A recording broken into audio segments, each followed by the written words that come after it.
And we got some news, Bob. We got some news. Let's start with the news back home here with Marcus Smart.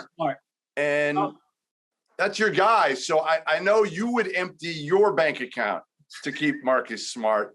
But were you surprised that Brad Stevens emptied Wick and Pags' bank account for Marcus? Pleasantly so, although it doesn't mean you still can't trade him, So I understand that.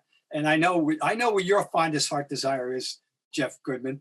But I am a suck up, a sickle pant, a cult follower, a devotee, a fan of that young man's, and I am willing to put up with his foibles. I don't like some of the shots either, guys. I don't want you to think I'm blind to his faults.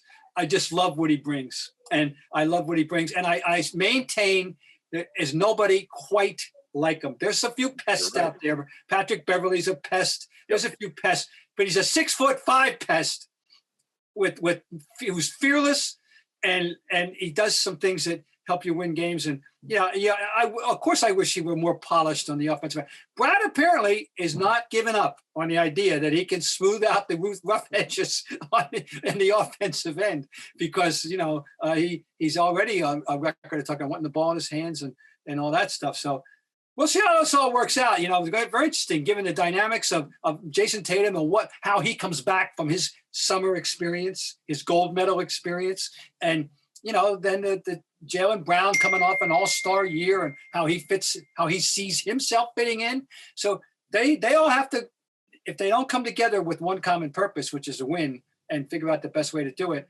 it's sad because they're in their physical prime. They're all, this is not, the prime isn't 30, 31. This is when they're never going to be friskier than they are right now.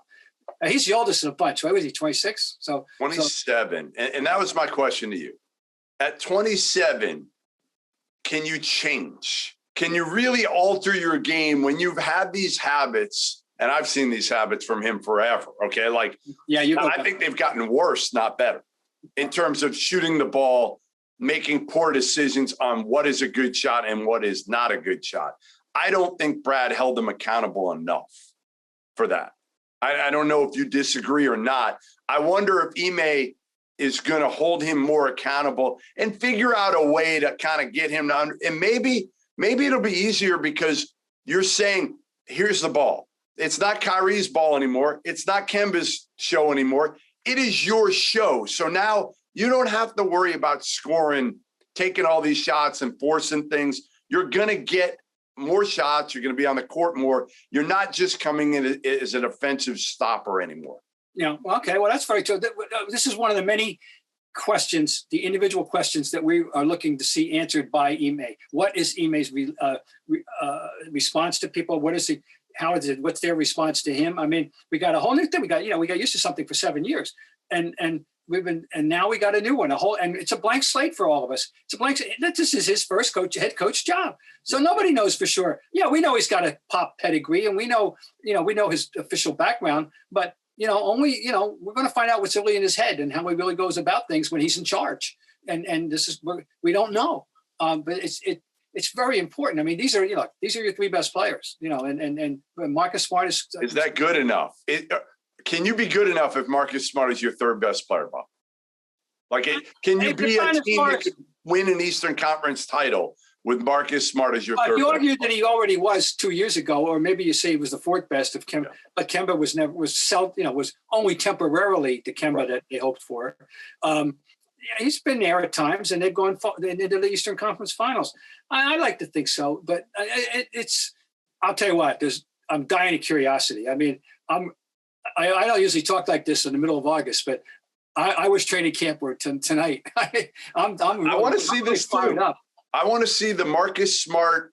I hate to call it an experiment, but it is an experiment as a starting de facto point guard. Now, again, the beauty of it in a way is if Marcus Smart doesn't work out, you have a guy behind him that should be just as hungry, if not hungrier for different reasons, in Dennis Schroeder, that's saying to himself, you know what, at the first sign of this, and they should push each other.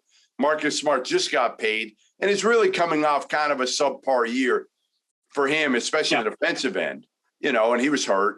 And now you've got Schroeder who's saying to himself, like, I got to make money for next year. I got to find a way to get in the court.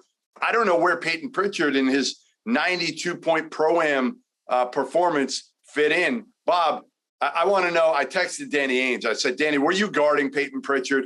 You know, the pride of Eugene, Danny Ainge. Were you guarding Peyton Pritchard in this performance? I think a lamppost was that night. That just totally blows my mind. You know, I mean, come on.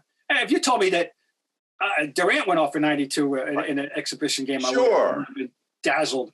But Peyton Pritchard? Come on.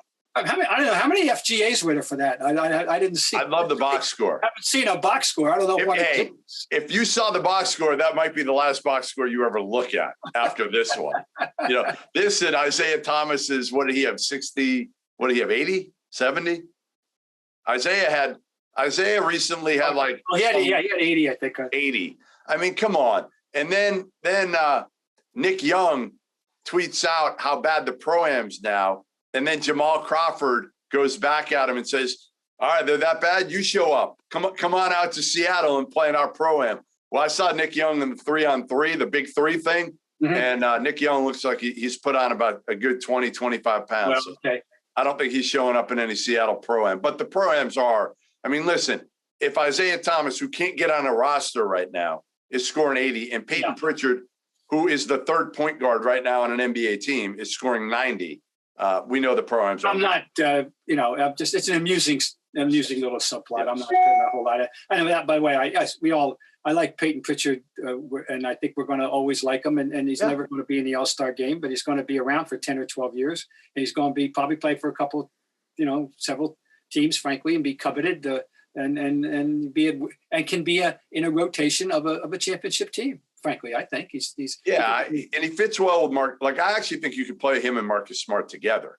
Because Marcus can guard at such a high level and Pritchard can shoot at such a high level. You could actually put them on the court at the same time.